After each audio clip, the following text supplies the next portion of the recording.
Hi, everyone, and welcome back to the HR Club podcast. This is where we bring in people leaders who are passionate about sharing insights to support the growth journeys of those around them. I'm Shivani Pandey, and in today's episode is all about something close to the heart of many HR professionals, growing into HR leadership roles. Whether you're a founding HR hire or already in the role wondering what's next, this conversation is for you. Joining me today is Elisa Garn, a powerhouse in the HR world with 2 decades of experience spanning diverse roles. She is not just an HR leader, she has a flair for branding and a career path that perfectly embodies her MBTI personality type, the campaigner. In the last 3 years alone, Elisa has embraced her entrepreneurial spirit, worked with a globally recognized HR consulting and tech firm, and now leads talent management and sustainability at the Leukemia and Lymphoma Society, aligning her career with a deeper purpose in the nonprofit space. Well, there is a lot to unpack, so let's dive in. It's our pleasure to have you on the show, Elisa. Welcome. Thank you for having me, Shivani. I'm excited to have this conversation today. Likewise, I was pretty much excited, primarily for 2 reasons. One is always curious to interact with the campaigner personality types. I am one too. So I was excited when I read your LinkedIn profile and realized, okay, I have another one here. And the second reason, because we are going to talk about growing into strategic HR roles, HR leadership roles here, as somebody who is herself on a similar career path, as somebody who has herself been a founding HR member in the past, I was really looking forward to this session because it's almost like a one-on-one mentoring session for me. It's like talking to yourself, right? So this is amazing for me. Thank you. As we dive deeper into the discussion, I would love to start off with, first of all, understanding your journey a bit. When I read through your profile, I learned you started off as a payroll and benefits manager. Then you went on to become an HR expert for designing people experiences, growth strategies. Then you have also been a founder. How did all of these steps happen? Was it more or less a natural transition? Did something influence your career trajectory? Would love to hear about it. Yeah, I'm one of those fell into HR. It did not pull me in. It originally started, like you'd mentioned, in the payroll and benefits space, but it was very selfish. So I worked this is back in the day when you could still apply for jobs using newspaper ads. So I saw a newspaper ad for just a temporary seasonal HR. I think it was listed as an HR admin at a ski resort.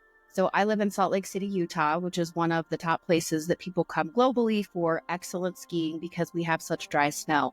So, we live here, but at the time, I think I was around 19, 20 years old, and I definitely did not have the funds to go skiing and snowboarding. So I figured, well, if I work there, then that seems like one of the benefits and perks that I'll be able to take advantage of, which it was. And then at the end of the season, the HR director provided an opportunity for me to stay on as a full-time employee and learn more about the HR space, doing more than the payroll and benefits. And it took 3 times. I said no 3 times because it's like, I even remember telling him, I'm like, I don't want to be the police department of the company. I don't want to feel like the principal's office and nobody wants me around. Thankfully, he enlightened me into what HR actually is, what it can be when it's used really effectively. And he became the mentor that ultimately shaped the rest of my career. I benefited at that time from him pulling me into meetings of teaching me about strategic planning and manager training, onboarding, hiring, high volume recruiting, which all of that so early in my career set a foundation for many of the positions that I took later on. But it was pretty progressive. I would say the first 10 years of my career were pretty traditional. I would just, make moves every 2 or 3 years here and there, but nothing that was terribly, I would say, oh, this was a really cool transition. It just naturally happened. But around the 10-year mark, I had some personal changes in my life that coincided with this. Okay, well, if I'm not going to be just working to work and needing a paycheck, I'm going to pursue a career. So if I'm going to pursue a career, what do I want to do differently? So at this time, I got involved with a recruiting agency, and I specialized at that firm in making HR placements within the state that I live. And so with that experience, One thing I learned in recruiting is you find out the underbelly of your economy where you live and work, because you're talking to candidates, but you're also talking to companies. So you're finding out what's really going on behind the scenes, what their challenges are. And that really opened my eyes to, oh man, so when you have really effective HR and when you have executive level support of the HR function, really amazing things can happen. So at that time, that's also when I started building a network and started getting more involved in my HR community, both with SHRM, which is a Society for Human Resource Management. I also got involved with another networking group called Disrupt HR. And from there, it was like, if it had anything to do with HR in my community, I wanted to be a part of it. And the latter part of my career, I will say, has been built on that foundation. The investment I've made over years now, and LinkedIn included, of curating and investing and fostering this network of professionals is truly what I have to thank for my opportunities that I've had to pivot in my career. Because although I've been around the HR function for the better part of 20 years, I haven't always been an HR practitioner. And so I think those career pivots of going into branding, going into entrepreneurship and HR tech, going into consulting and sales, like all of those opportunities, they've, again, stayed central to the HR world. They've been HR adjacent, but now like I have people that are willing to make introductions for me or give me a chance because I'm more recognized than one of, at this point, 750 or 1,200 applicants that doesn't look like a fit for the job ad that, is posted. So I think those transitions, I really have to chalk up to one, probably a little bit of arrogance, like figure it out when I get there. And second to that, my network that has really trusted and invested in me and provided those opportunities for me to try something new. Interesting. I mean, I've always been awe of anybody who's been able to jump ships in their careers, taking up different roles and absolutely different tangents as well. So it's amazing to hear where you're coming from. Since you did start off in an HR, when you started your career very early, while it was in a comp and ben role, but still within the HR function, I'm sure you would have seen many folks around you who would have either started their journey in a similar function or transitioned from a totally different role coming into HR. From your experience, do you think there are certain career choices that anybody can make while they start their professional journey, which may be outside of HR, but eventually if they want to step into the function, those particular past experiences can come in handy? For example, somebody coming from, let's say, psychology or marketing. Are any of these different experiences out there that you think can add more value compared to the rest? Absolutely. There's an interesting shift in my own mindset of how I would respond to this, because again, about 10 years ago, I would have said 100% go through recruiting and sales, because in recruiting and sales, you learn so much about the business, which is so crucial to where you eventually apply those skills in HR. However, I think more recently, I still think that's valid, by the way. I still stand by that. But I think that opportunities have branched out where, you look at some of these trends in terms of the globalization of talent and how our hiring practices look different. Candidate markets have become really saturated. I've heard more and more that it's becoming increasingly challenging to break into HR, let alone, kind of push through that. I've been a director and I want that VP title, or I want to aspire to be a CHRO.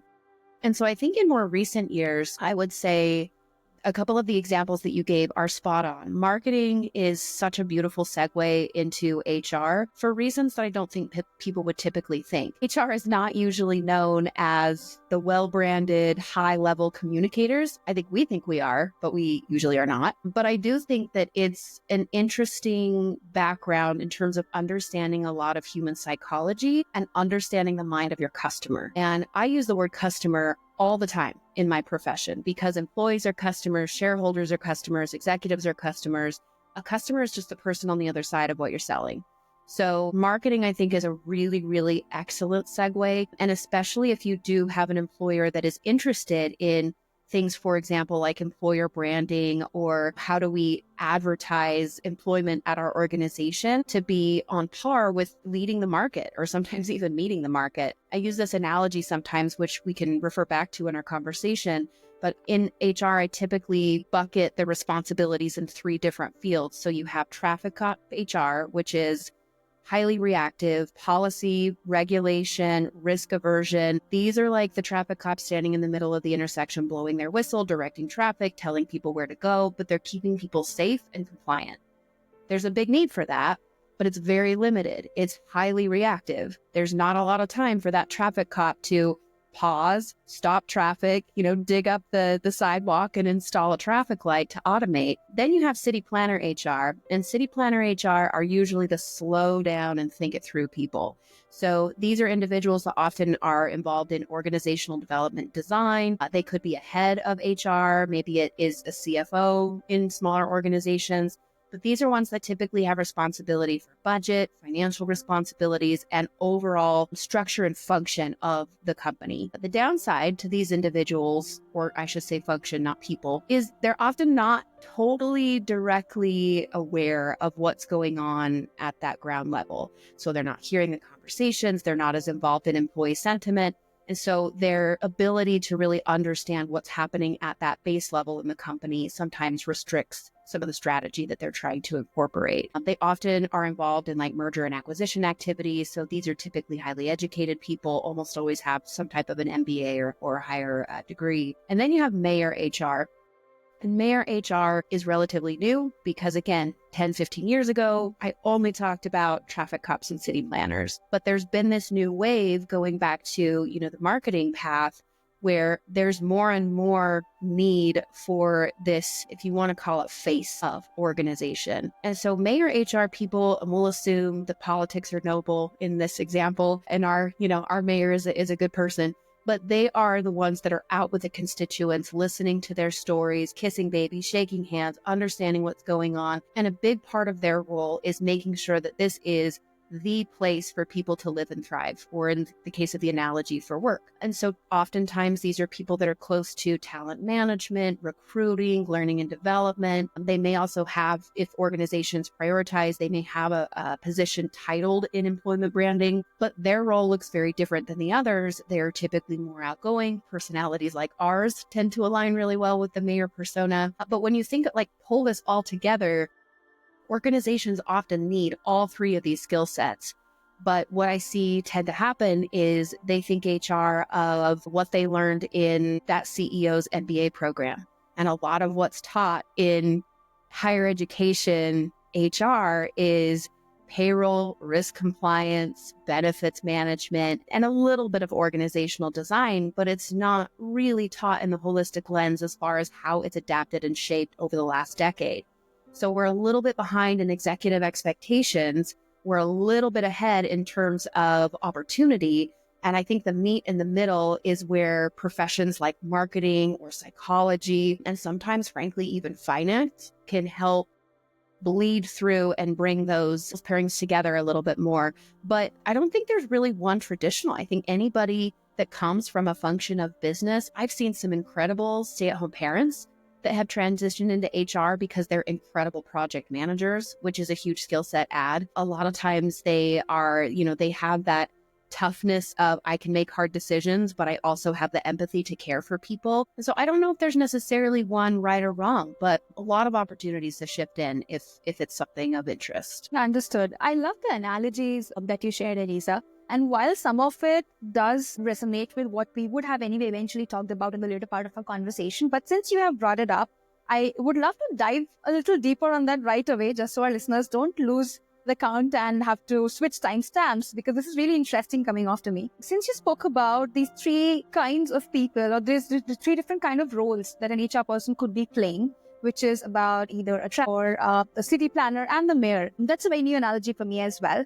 Do you think all these 3 different roles somebody could be playing in, it could be different for somebody in that role to be playing these personalities in different setups? Or should there be different people playing each of these roles in an organization? Or let's say if it's an early stage org where there's just maybe one person leading everything in HR or one person army, can one person play all 3 at different points in time, depending on what the need is? Well, I'll answer that by asking you, how interested would you be in taking a job where your expectation was to deliver on all three of those as a solo HR professional? Would you feel that you had the appropriate bandwidth and support to be able to deliver on all three of those effectively? Not a right or wrong answer, but I mean, you as a fellow practitioner, like, how would you feel if that was presented to you? Honestly, given the need, I would love to step in on all three wherever needed. But I would also acknowledge the fact that that will get overwhelming for sure. And also does come with the probability that I might not be able to deliver the best in either way. That's something that would linger in the back of my mind. Yeah, and I think that's a lot of the candidates that I've spoken to in my career have very similar mindsets. So similar meaning there's a draw to the HR profession, which is I am a helper, I am a problem solver, sometimes a people pleaser. And I think that often can get us into trouble in overcommitting and also being less aware of where we really, really thrive and areas that are just not our calling. And I think in HR, that is something that I see so prevalent where some of the more common transitions, historically have been office managers, accountants, people that were taking on administrative functions within the business that then moved into HR roles as the company grew because those things were needed.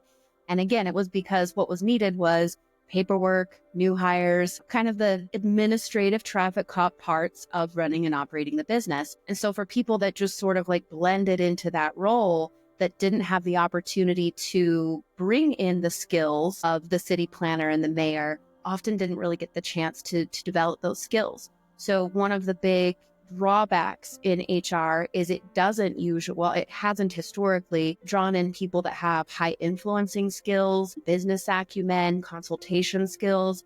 And so there's been this limitation on the profession where it's essentially been put in a box of expect this to be highly administrative.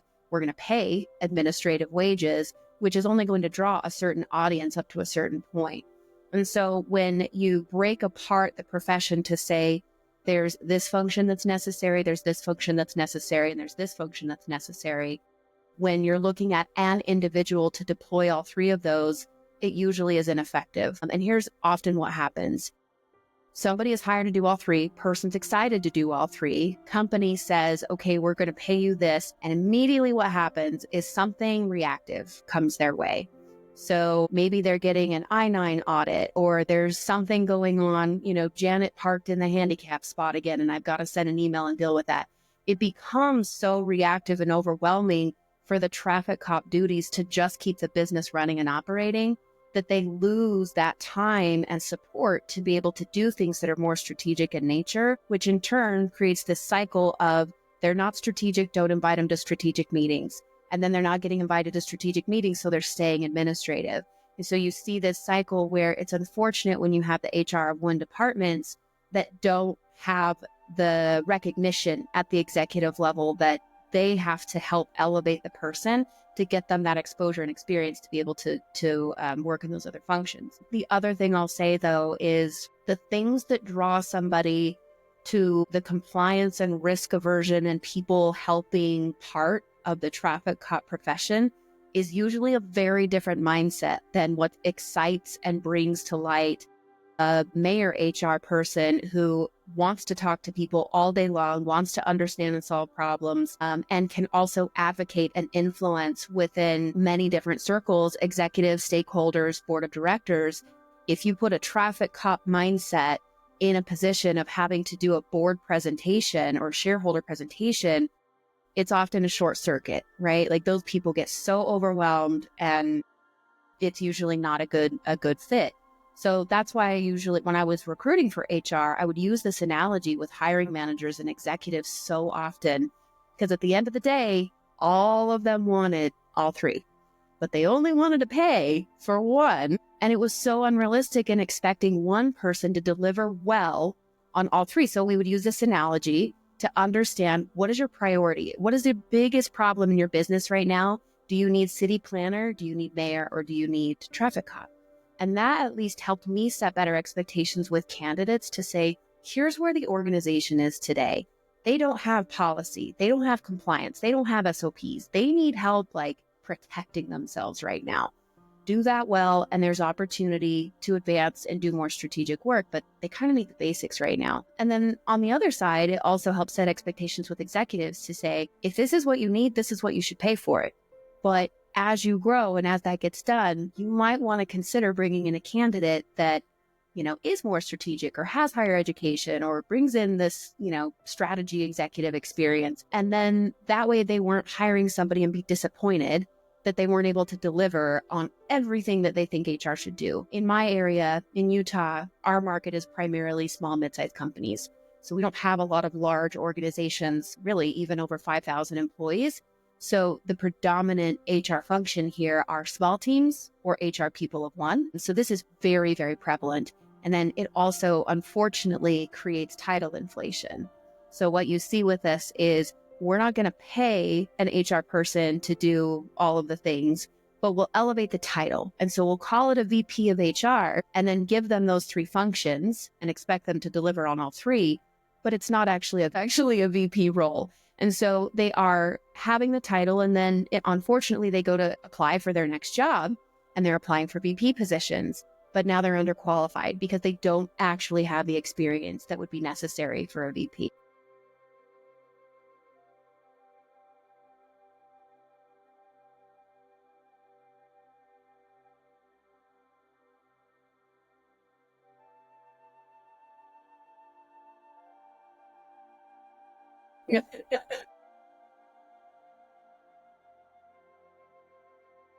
My peers speak the exact same thing. As a problem being in the role where they are expected to be each of these. That's absolutely reassuring coming from you, knowing that this is something that needs to be that's something which leaders need to be considerate about today. That also brings me to another question about being a generalist versus a specialist when picking up that role in the early years of being a founding HR.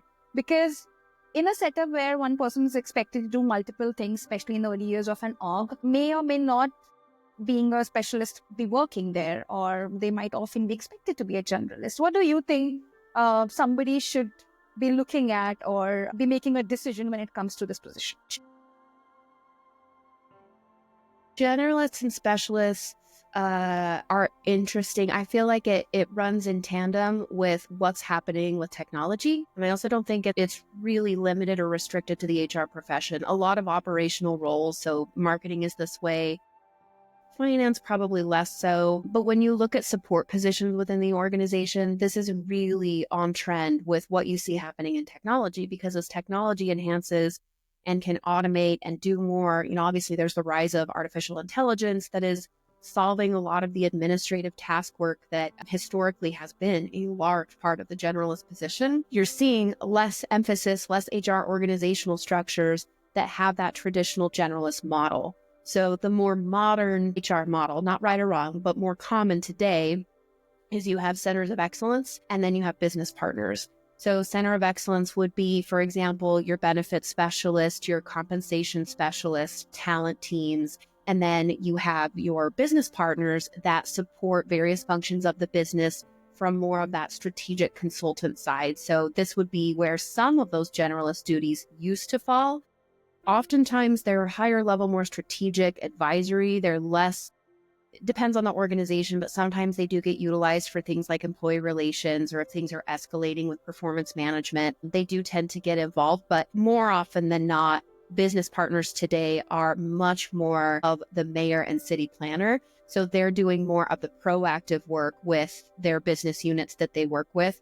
And the centers of excellence are responding more to the business needs in strategy and design work or benefit questions and trainings.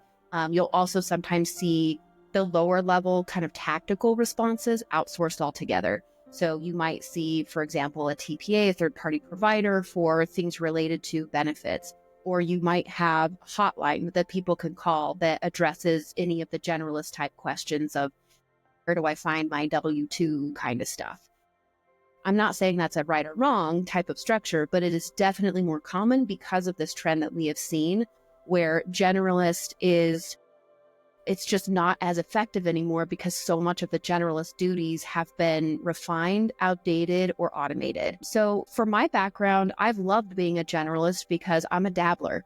I love to be able to do a lot of different things without making a huge commitment to one thing. But I have also had moments in my career where I've gone really deep and become a specialist in certain areas. Case in point, the recruiting and talent acquisition part of the function, that depth of knowledge as a specialist really is a big part of what set me up for the role that I'm in today.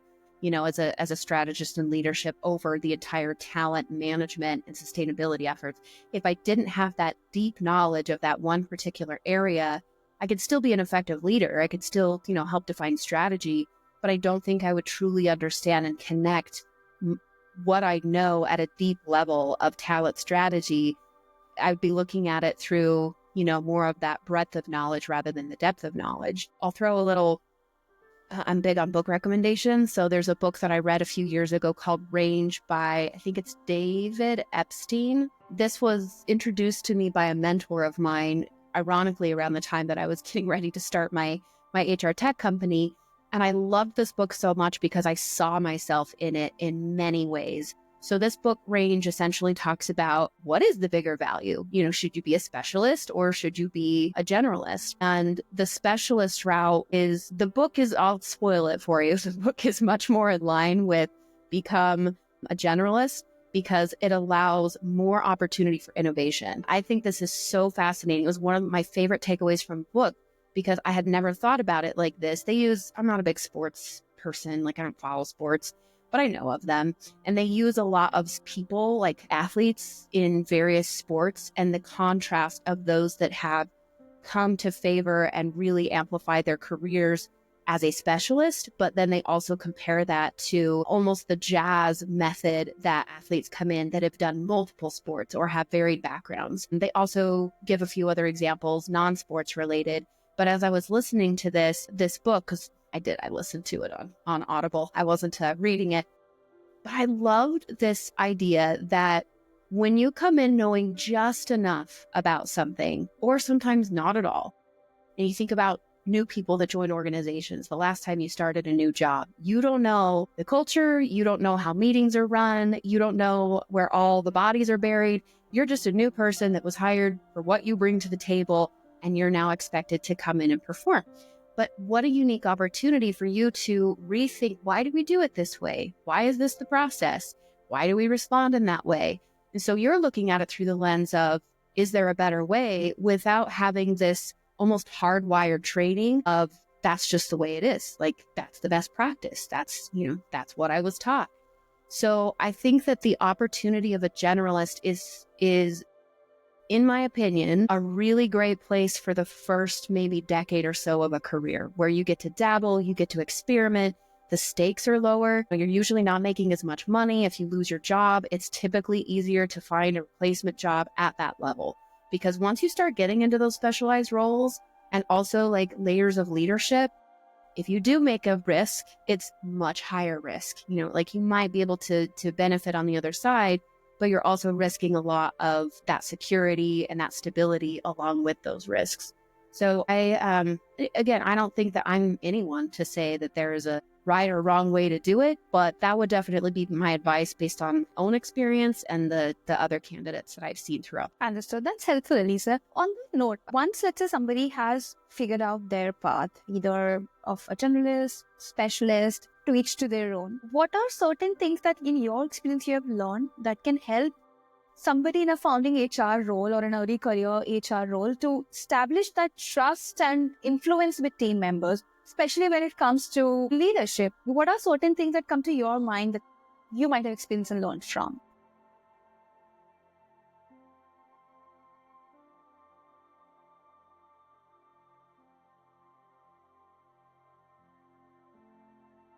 Well, I mean, if you're interested in this profession or you're working in this profession, I would guess a lot of your listeners probably already know the answer. Maybe they just haven't thought of it in this way, but it's 100% trust. So when you think about the foundations of how to build trust, that's exactly what you should be doing with everyone that you're working with, and very quickly. So examples of this would be, find ways that you can deliver quick wins. Quick wins can be anything from, I said I was going to do this thing and I delivered it ahead of time, to I'm going to come in and this is going to be my primary project that is going to add a ton of value right off the bat. Quick wins are varied and it depends upon the role and the skills that you bring. But I think quick wins are such a crucial point to building that early trust for you to have the credibility long term. Like we always say, first impressions last a lifetime. This is no exception. But I also think as somebody that when you have a specific talent, a lot of times you don't see it as a talent. You just assume everybody has it. And it's not until other people start to point it out to you, or you get frustrated because other people are not doing it regularly, that you kind of have this light bulb moment of, I think that's probably something I'm really good at. That particular question, for a lot of my professional career, like I didn't connect that I was good at connecting with people until that started to circulate around, a lot of my performance management conversations, or as I did all these personality and behavior assessments, that was always coming back as a common theme. And so I think the opportunity of listening deeply, really understanding your audience, it's a little bit cliched, but like listen to understand, don't listen to respond, is such great just standard advice when you're trying to get I keep referencing leaders like executives and stakeholders, but frankly, sometimes it's even your boss, your team, your colleagues. Sometimes it's other employees that you're working with in the business. If you do happen to be in the entrepreneurship space, this could also be investors. Anybody that you are trying to connect with, in my experience, the reason it comes easy to me is because I have genuine care and curiosity for the other person. I absolutely want to understand what makes them tick, what they care about, what problems I can help them solve. And it's not disingenuous. I'm not using it to get ahead. I'm not trying to manipulate them. But human psychology is human psychology. Like, when somebody feels that you have genuine care for them, they're more likely to be vulnerable and trust and connect with you. And so I think, like looking at it through what I mentioned earlier, that the lens that this is your customer, how are you going to deliver something to your customer on the other side of the conversation that helps them work their way up that Maslow's hierarchy of needs? How are you going to help them meet a basic need? How are you going to help them make a human connection need? Can you help them generate or obtain status? Anything that helps them with something that is important to them, I think is, sometimes people talk about service and they do it because it feels good, which is great, but like you're still serving others for selfish reasons. You want to feel good. So you're doing for others and constantly receiving. So I think that selflessness of recognizing, like learn as much as you can about empathy and, how to drive those connections. There's another great book for me. It's called Influence, and it is a long one. I think it was like 35 hours on Audible. But this book is about human psychology, of how we are subconsciously influenced all the time in our lives. And it's kind of through the lens of how we get manipulated by sales all the time. Like they talk about, for example, reciprocity. So if you've ever received something in the mail of like, this free little keychain or this little gift, that is a psychological response, expectation of reciprocity. We gave you something, and now we expect that you are going to give back. And we play into it all the time. So that's just one of the 7. But that book does such a great job of helping you understand how we as individuals respond to influence, but also how you can use those powers for good. Again, don't manipulate. But when you understand it, you can better tap into identifying the needs of the person that you're trying to connect with to help actually fulfill their need and create that bond of trust. Do you also think that the approach to building credibility can differ for at a startup or an established organization? Yeah, as long as there's a human on the other side of it, like anybody that you're trying to elevate your own status, build credibility, build trust. And I think that this should be a skill that is being honed all throughout everyone's career, whether you're just getting started, you're an intern. For me, I think this is worth noting. I have no secondary education. So I'm a high school graduate, but all of my experience has come from the land of hard knocks and just getting in and doing the work. That was a personal choice of mine pretty early on. And I've had career limitations because of it, but I truly think that because of this skill of connecting and empathizing and the ability to really understand influence skills is a big attribution to the success that I have had to date. It's understanding people. And that's when you really just boil down any profession, that's what it is. HR, I think, is a prime example of it because it's so obviously connected to humans. But anywhere that you go in your career, there's two things that I'll tell people, no matter what they're going to do for their career, two things that will benefit them, even if they decide to just completely leave the work world and go retire on a deserted island somewhere. One is project management skills. Project management skills can follow you in any profession, in any job, in any child rearing, dog grooming, like whatever you do. Project management skills are incredibly helpful and supportive. The other thing is people development skills. So human psychology, understanding empathy, recognizing how to connect with others and through a genuine capacity. So those, we used to call them soft skills. Now we're calling them like human skills, people skills. But those two things I have seen time and time again, they're so applicable in any profession that, let's say you get started in HR, you dabble in this, you're a generalist, you try it for 3 or 4 years and you're like, yeah, this isn't for me. Well, hopefully you've been honing those skills of connection and networking and people that you can leverage those opportunities to help you deploy into other areas, or talk to your, we'll just say your marketing director and say, hey, I'm not really digging this HR thing, but I really love the work that you're doing. And I've got this curiosity for it. Would you mind if I just observe some of your meetings? Or can you walk me through our brand strategy? And now, because you're having a human relationship connection with that person, it might not necessarily lead to influence right away. But I also think that we undermine our opportunity to influence in small because we're always looking at big. So if you get somebody to say yes to something, you've influenced them. And I think being able to just tag on to that skill set should be something that people are working at all level of their career and regardless of profession. Got it. While I had this one question on the back of my mind immediately, I think I'll hold on to that thought. Since you have brought up the topic about building that relationship and network that could be helping an HR professional grow further, why do you think something like networking and relationship building is important for successfully growing in an HR role?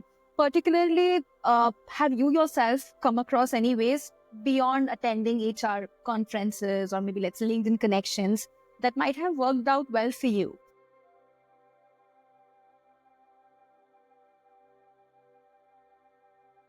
This was a planted question because yes, and yes. So here's what I'll say.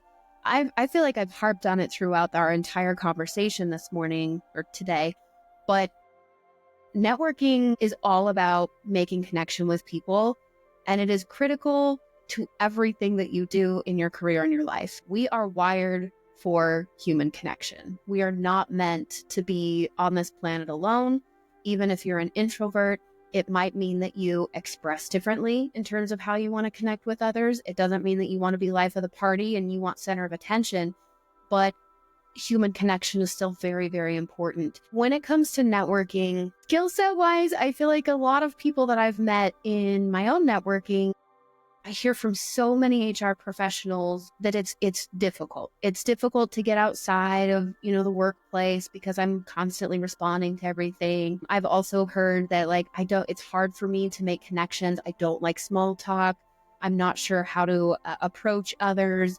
I don't know what to talk about. I understand all of that. I will be really vulnerable and share that, again, that first decade of my career, when I was just going to work for the paycheck, I was extremely introverted. Extremely shy. I remember going to my first HR networking event, my very first one, and this is before smartphones. So I think Blackberries might have been around, but most everyone had flip phones. And I remember walking into that meeting after checking in at registration, and I was early. And I went and sat in the very, very, very, very, very, very back corner table, all by myself. And I opened up my flip phone and I pretended to be looking at emails because I didn't want anybody to talk to me and I didn't want to talk to them. People that know me today they don't believe me. They're like, there's no way. You're known for network. You talk about it all the time. That's not real. For my childhood, I have older siblings, but I grew up essentially as an only child because my siblings were out of the house. And so I grew up with my parents. I was also extremely, extremely shy as a child. It was very difficult for me to talk to peers my own age, conversations with others. I would flush red because I had this blonde hair and fair skin. And so someone would try to talk to me and I would immediately just feel so embarrassed, like somebody is looking at me.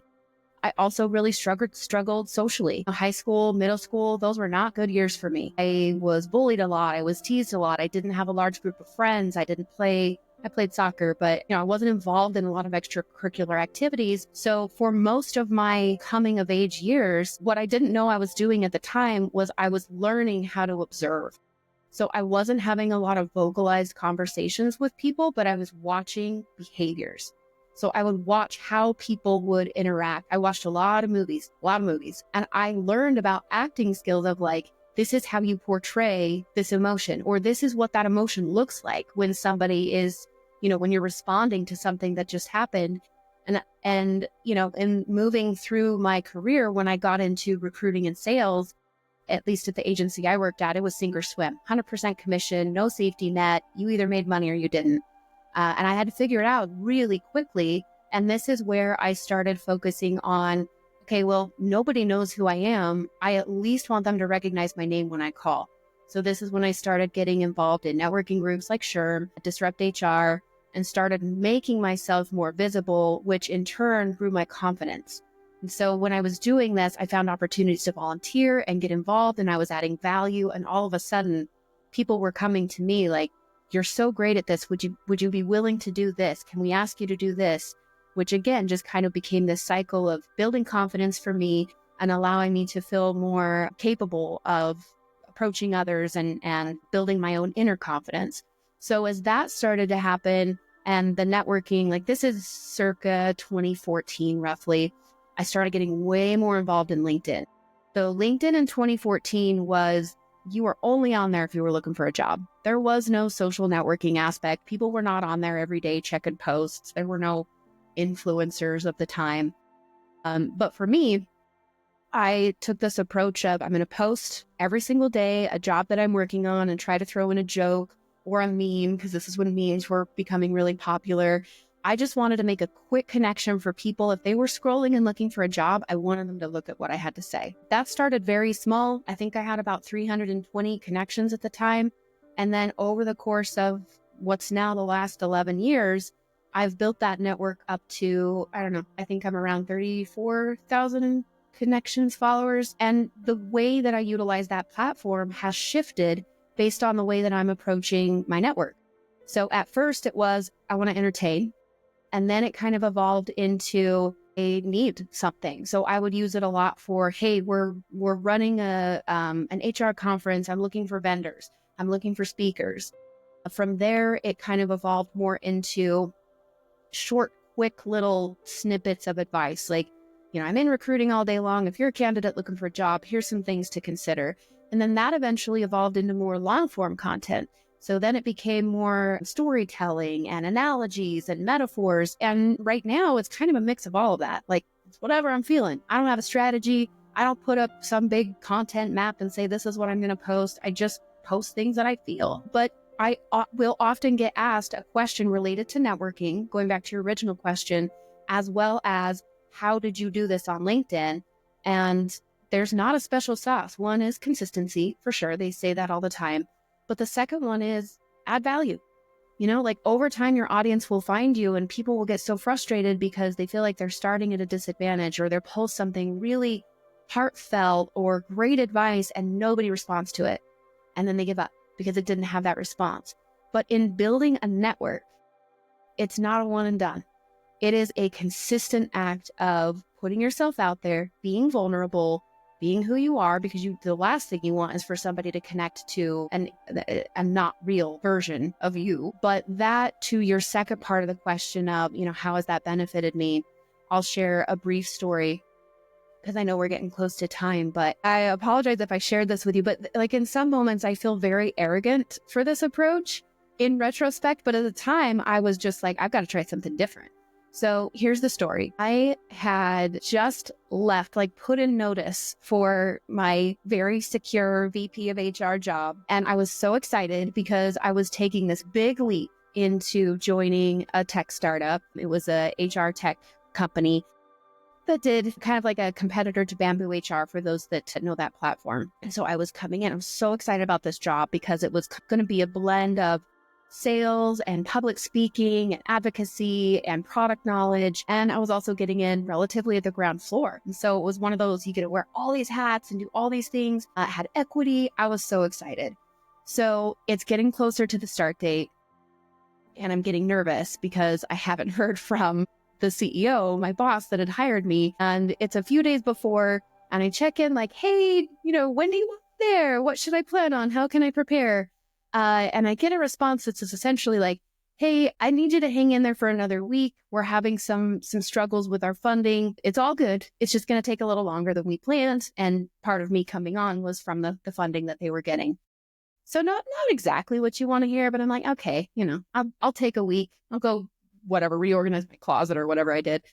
And then that week comes and goes and I don't hear anything. And I realize like, okay, this is not going the way I thought it was going to go. So I got, confirmation that, hey, timing's not right. We understand you probably can't wait for us to figure this out. So we'll let you know when it's taken care of. But in the meantime, go do what you need to do. So I've been in recruiting long enough to know that my resume is not me. My resume is a billboard of here's stuff I've done. Here's your keywords. Here's your, checks and balances, top of funnel. I'm qualified for the job I'm applying for. But every real job that I've been able to receive has usually been through a connection, somebody knowing me, an introduction. And so I knew that, especially now, I'm like, well, now I don't want to go do HR because I was so excited about this pivot that I was going to make. So I decided, well, if I want a different result, different approach. So I start thinking job boards are just places for people that have jobs for then people to come and apply for jobs. So like, why can't I do that for myself? So LinkedIn is a professional network place for people to go and apply and look for jobs.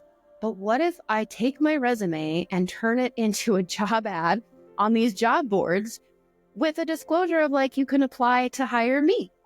Again, in retrospect, so arrogant. But at the time I was like, run an experiment and see what happens. So at this point, I have been working my network for years and years and years. I probably have, 15 to 17,000 connections on LinkedIn. I'm very, very engaged in my local networking communities, everything from like Chamber of Commerce all the way up to, like investment networks. So I've curated a lot of these connections in business. Okay, so I take my resume and I write out just like, I think I did this on ZipRecruiter. So I went in and it's like, tell us about your company. So I make it my profile. It's like my bio. Here's a little bit about me. This is where I come from. These are the things I care about. Here's my personal and professional values. And then it's like, what are the responsibilities of the job? And so I use that space to say, this is what I'm looking for in my next job. And in nowhere in this posting did I say I wanted to be an HR practitioner. I said, I'm great at public speaking. I have excellent influence skills. I'm great at developing relationship. I can work in sales. I can work in branding. So I'm talking through like, these are the things I bring to the table and what I'm looking for in my next job. And then where it has like job responsibilities, I list by deal breakers. This is my compensation requirement. This is the locations I'm willing to work.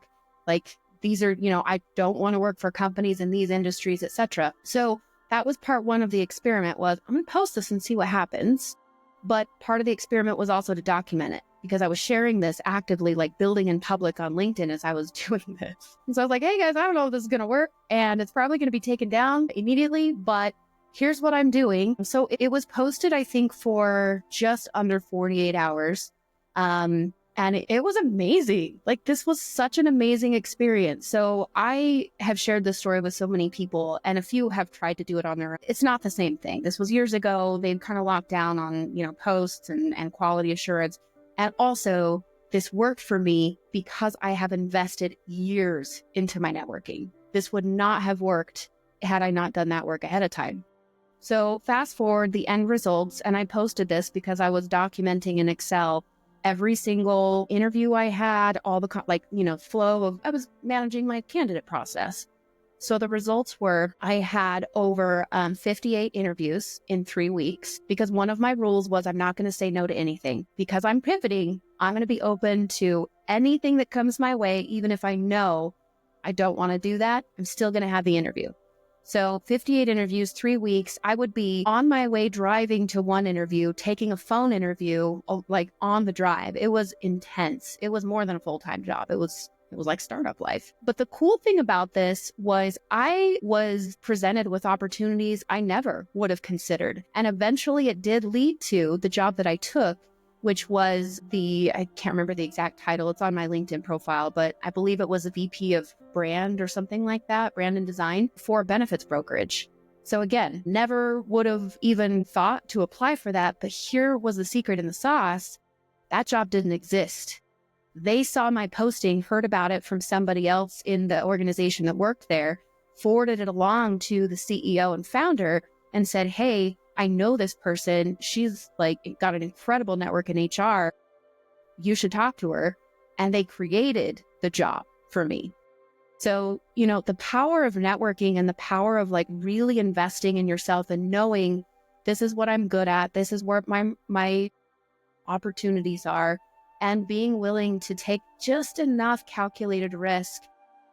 The people behind that are what brings the fuel to the fire. You could be the most incredibly talented and successful and, capable person in your profession, but that power of the network that sits right behind you is the push that really helps people achieve, I think, some of those things that they ultimately want to get to, that might take 2 or 3 times longer if you don't have the right people surrounding you.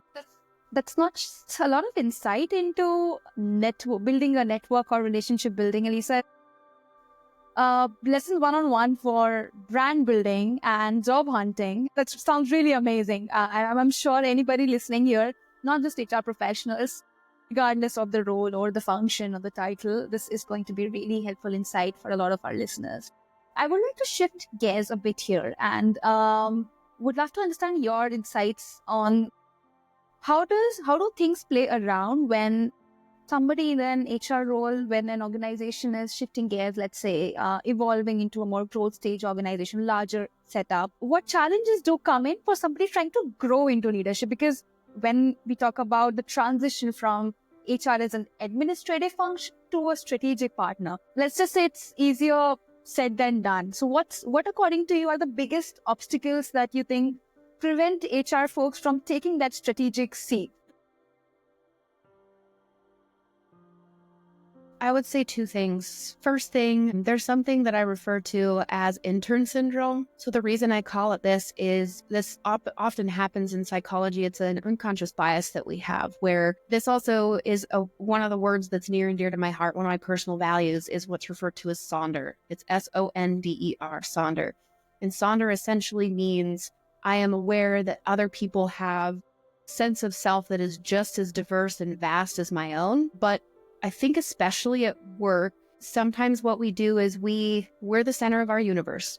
That's just the way we're wired. We have our human consciousness and everybody else is a side character in our story. So the way that sometimes I visualize this is, Shivani, you and I are having a conversation right now, and this is great. We're riffing off of each other. You're asking great, insightful questions, and you are the person that is part of my life right now in this moment. When we end this podcast and this recording goes away and we say our goodbyes, not in a callous way, but Shivani is going to go into my closet of people. You're going to stay basically hung up on a hanger until the next time I have a conversation with you. And whatever happens in your life in between, when we say goodbye now until the next time we chat, you've just been in this dormant, simulated state in my mind because you haven't been part of my reality. So when you translate that into the workplace, what I see often is people get hired for a job, and unless they have a very, very active advocate or an intentional career pathing, or they were hired for a particular progression, when they get in the role for so long, and especially if they're really good at that role, it becomes hardwired psychology for the people around them to identify them with that role. And it's very difficult for them to perceive them doing more, doing different, because in their mind, like, this is a stationary sub-character in the role of the company that, like, either we can't afford to lose them because they're too good at their job, or they're not capable of that. We need to hire somebody from the outside that has that skill because they don't have that skill, because we've never seen them do that. And so intern syndrome is basically where we present our own perception of another person's reality upon them, which is very, very limiting. This, unfortunately, is extremely common in minority groups.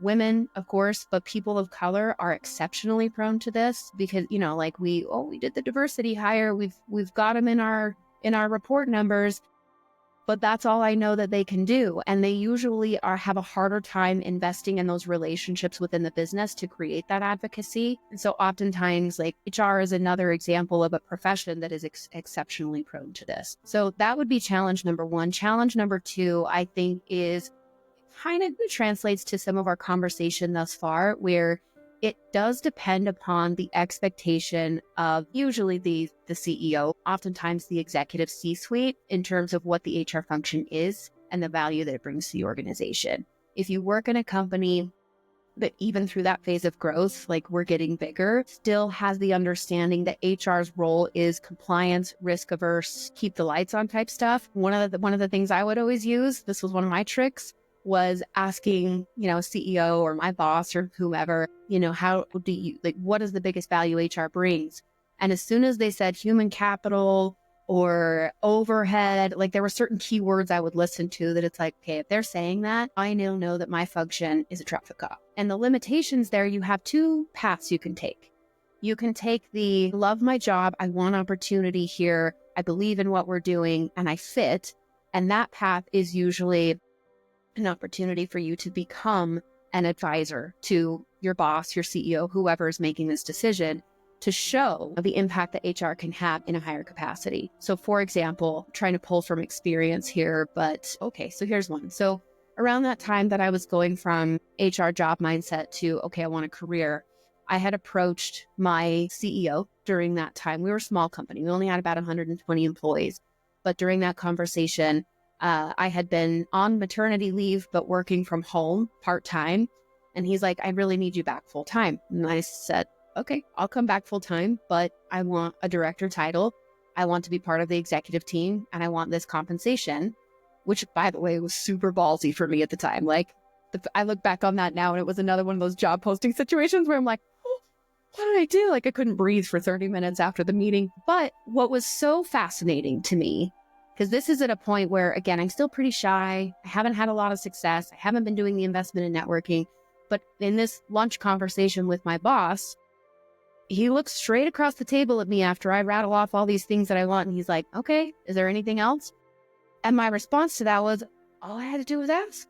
All I had to do was ask. I just, like, he gets it. The cool thing about that, I think, was it taught me a few things. One, always ask, because the answer is no if you don't.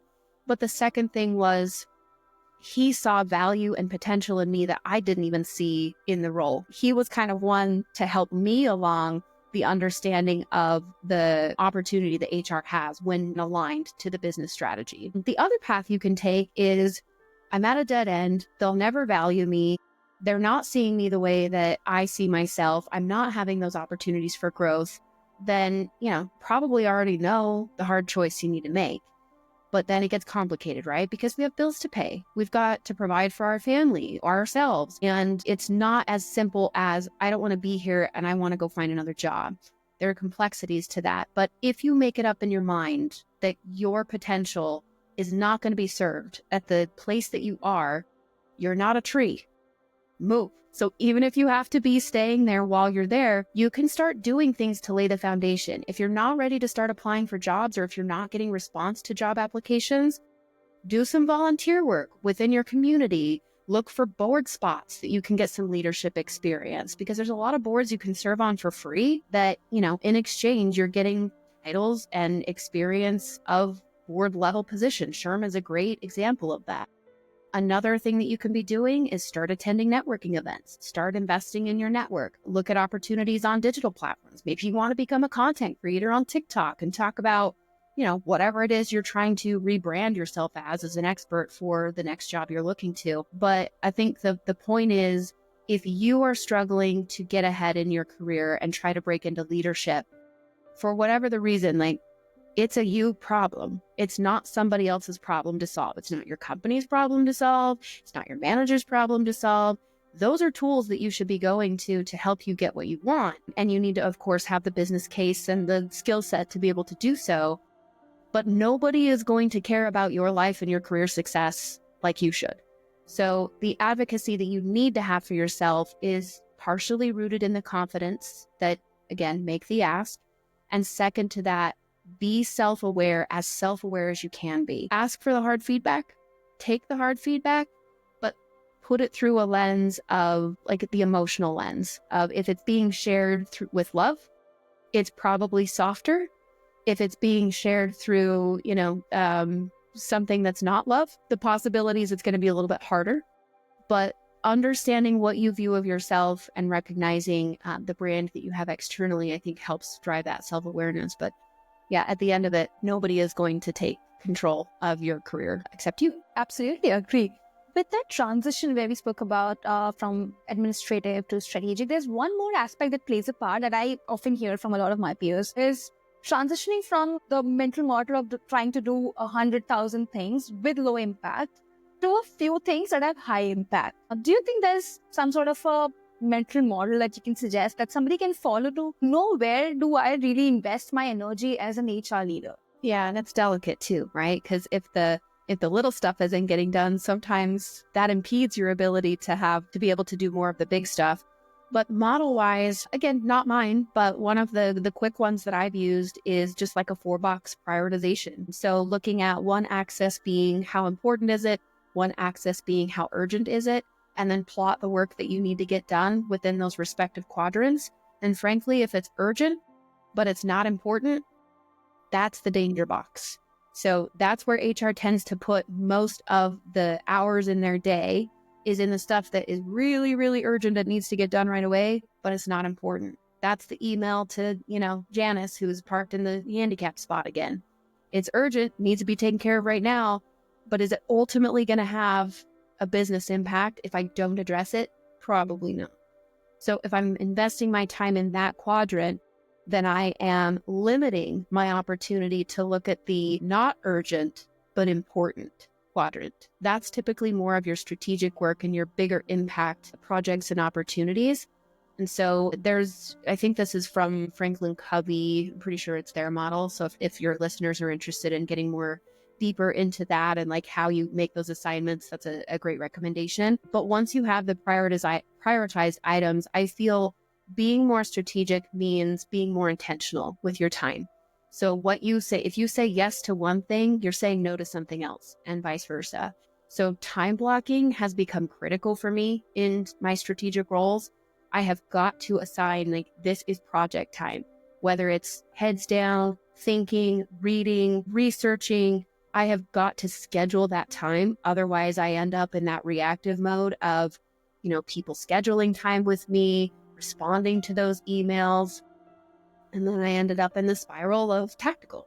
So to keep your role elevated and allow yourself more opportunity to, prioritize those things that are higher impact, you've got to manage it. Otherwise, you're going to be at the mercy of somebody else's agenda. The last two aspects I would love to touch upon quickly relating to growing into this leadership role within HR. One being, since we're talking about focusing more on the important work and finding out what it's really important, that also comes with the dependent fact that you will have to work with certain other leaders in the organization with a different leadership style, with a different working style. Do you, on top of your mind, do you recollect any instances, any initiatives where you had to drive a program working with a leader with a different style of working? If yes, how did you manage that? How did you navigate that? And if there's no immediate example that you could think of, do you have any recommendations for our listeners to what they could be doing right in order to navigate situations like these?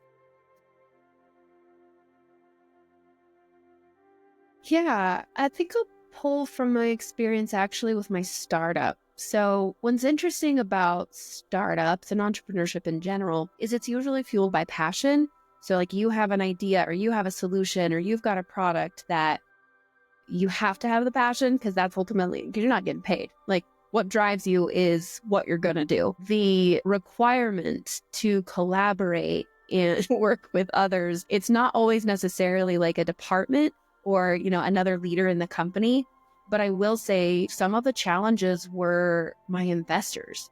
So, okay, I've got people that have made a bet on me, that have given me money and capital to be able to go and do what I said I was going to do. And they've got a lot of opinions and they've got a lot of expectations. So making sure to recognize, like, when do I bring them in? How much do I share? The layers of transparency, but also the opportunity to leverage their skills, their expertise, their knowledge, instead of just relying on my own. In that setting, it was frankly kind of cool to know that I wasn't alone. But I think part of the secret sauce in collaborating with others, and especially if it's a difficult customer, up here or whatever, starting with a conversation that level sets not just expectations, but end goal. What is it that you want to accomplish? What does good look like for you? And then, me sharing my perspective as well, because just like I view this in like marriage and relationships too. Like, start with the end in mind. Have the dialogue and discussion of where do we want to end up? Because then you have the opportunity to go back to that when conversations start to get heated or there's conflict or disagreements. Setting expectations early almost provides a little bit of rules of engagement throughout the journey of the project or, whatever it is that you have to work with this other person on. And I've also found that end in mind conversations are good points of clarity of, I didn't know that that's what you were looking for, or I didn't know that was important to you. And so from that connection, going back to the empathy and active listening that I'd mentioned earlier, it's such a great opportunity for you to start some very, very thin layers of trust with somebody, because you are going to them and understanding what they want and what their expectations are. So I found in that example that I gave of entrepreneurship with my investors, it was challenging at times to bring them into those conversations and hear their very, very loud perspectives and expectations that did not always align with my vision and where I wanted to go. But I also think that a big part of grown-up jobs, strategy jobs, like as you get to that level, is having the maturity to understand you're not always right. You don't always know the right outcome, and having the grace and humility to be open to other perspectives that can help create a better outcome, sometimes even better than you imagine for yourself. If you go into those dialogues or projects or communications with other leaders with a closed mindset of arms folded, figuratively or literally, that I have to work with this person, the outcome is not, it's already on a bad path. But going in with, again, that curiosity and warmth of, I've got opinions, I've got perspective, I'm here because I've got experience to share, but I might not know the answer. And I'm okay saying that I reserve the right to change my opinion when new information is presented. I think, again, like that takes an amount of maturity, professional maturity, especially, to admit that you might not know. So yeah, I don't think there's a secret sauce necessarily. I think a lot of that just comes with experience. Yeah, understood, and I agree. While trying to manage your own expectations and meeting the expectations of the business leader, and since this is something when somebody is just growing and trying to step into that role, they're trying to be their best. How does one navigate situations where identifying what's best for the team, what's best for the business when they seem to be at odds? Sometimes it's tough to be that bad cop because as a new leader, you don't want to do things wrong. How does somebody look at that? How do we balance that? So if I'm understanding your question correctly, I'm a new leader in my company and I have to make a decision that's unpopular, that is essentially having to say no to another internal customer that they're not going to want to hear. Is that the question? Yeah, that's right. But in this case, this internal customer, on one side, there's business leaders there's another side, rest of the team members. Balancing that out, because sometimes a few decisions could mean letting down the expectation of the team, or maybe for the lack of better word, I'm using letting down, but something that they might not have wanted, but it's the need of the business. And as an HR leader, where you're expected to work for the people and make sure they are feeling right or being in the right place, how does one navigate that? Because it can actually cause a lot of internal turmoil in yourself as an HR leader. Yeah, this one, man, this is so difficult because, again, it goes back to a lot of people that are drawn to HR are because we care about people and we want to make people happy, and telling people no. And like a lot of times employees' interactions with HR are at some of the worst possible moments of their life. And, being on the receiving end of that is taxing emotionally. But I also think the expectation and role of HR, it gets a bad rap because, it's like we present ourselves as advocates of the people. But at the end of the day, we work for the business. And at a very high level, I'm going to give this one piece of take off my business hat and just put on my Elisa Garn hat and say, if you are asked to support or advocate or communicate something organizationally that misaligns with your personal values to a place where you cannot have that conversation with employees because it goes against your standards, you need to leave the organization, because you don't actually work for the employees. Again, you advocate for them. Your role is to make sure to create a work environment where they can be their best selves and they're comfortable, but it's for the end result of highest optimized performance. So again, it's still for the business.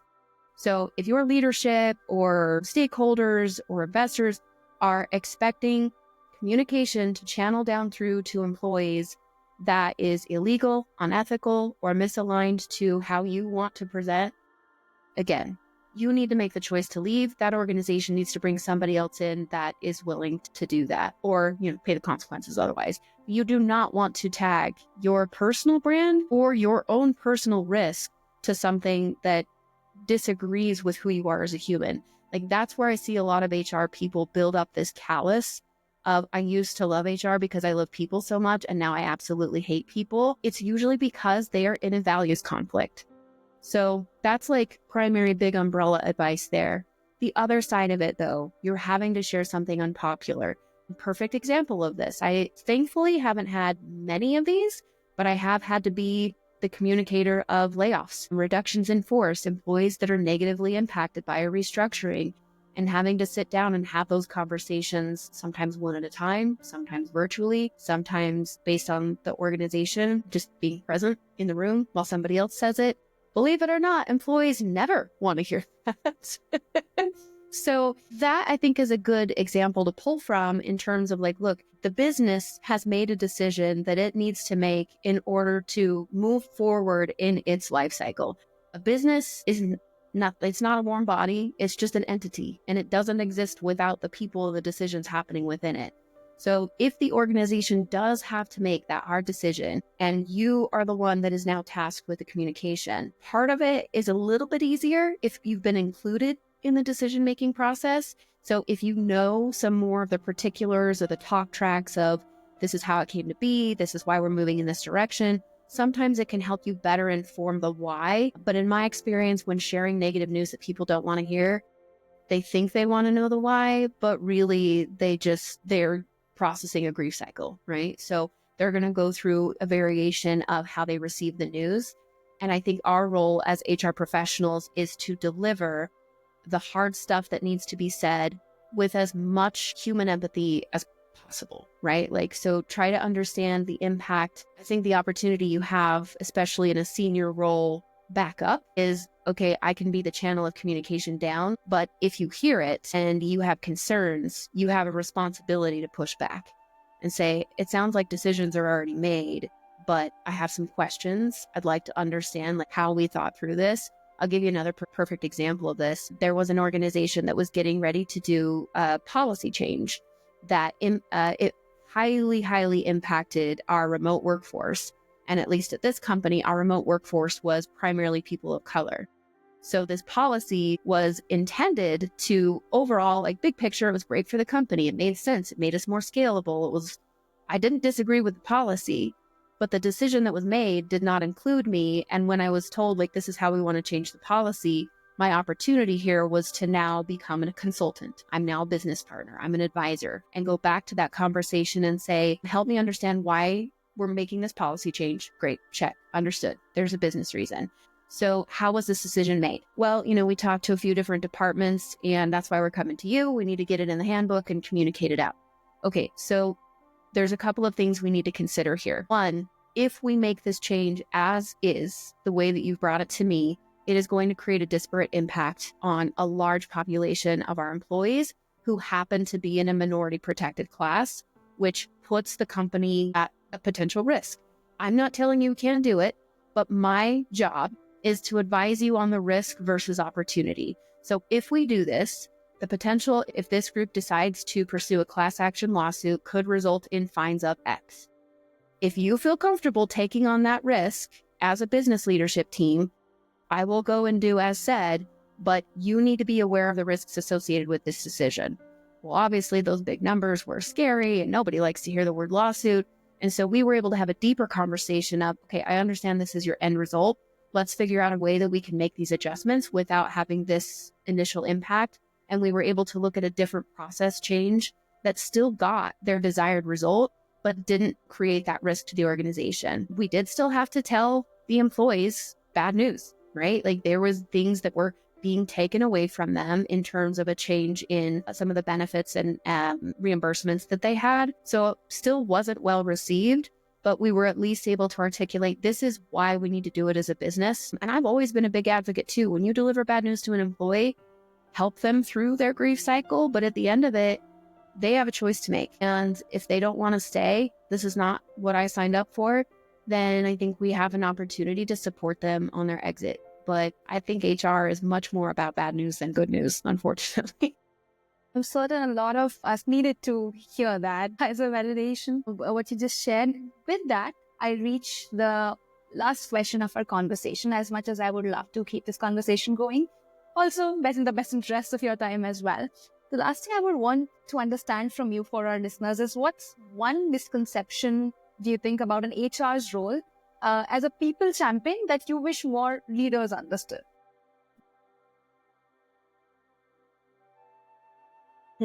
Biggest misconception, I think from the business side, that HR is an overhead expense and almost a necessary evil. I think that's a big misconception from a lot of business leaders that I talk to.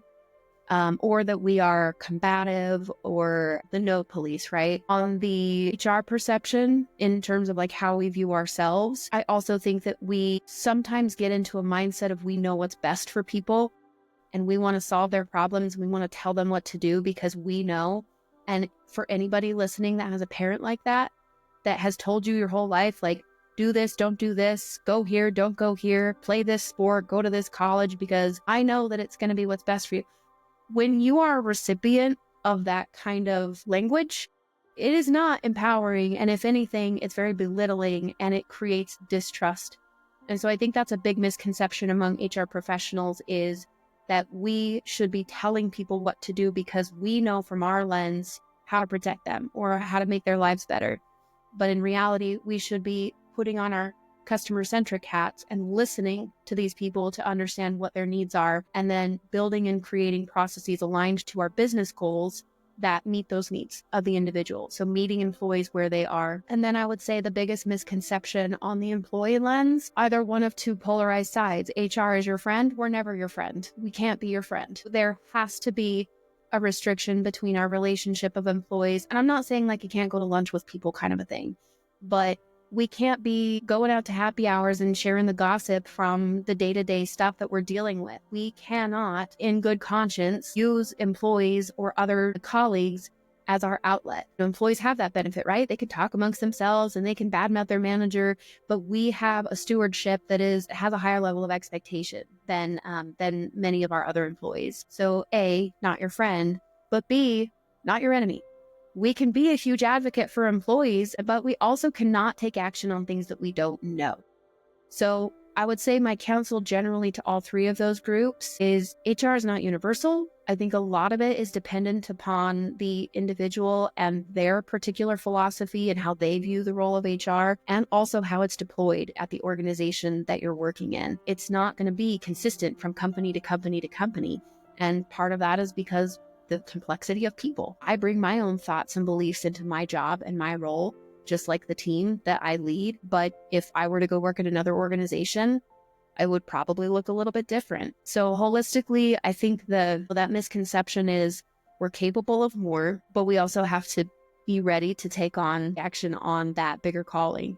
We can't expect the title. We can't be invited to the proverbial table without delivering on the results necessary to stay there. Nothing is worse than being an HR professional that gets invited into the room, but then gets stuck under the table. We can't lead our profession if we are not pulling along with the way that businesses need us to show up.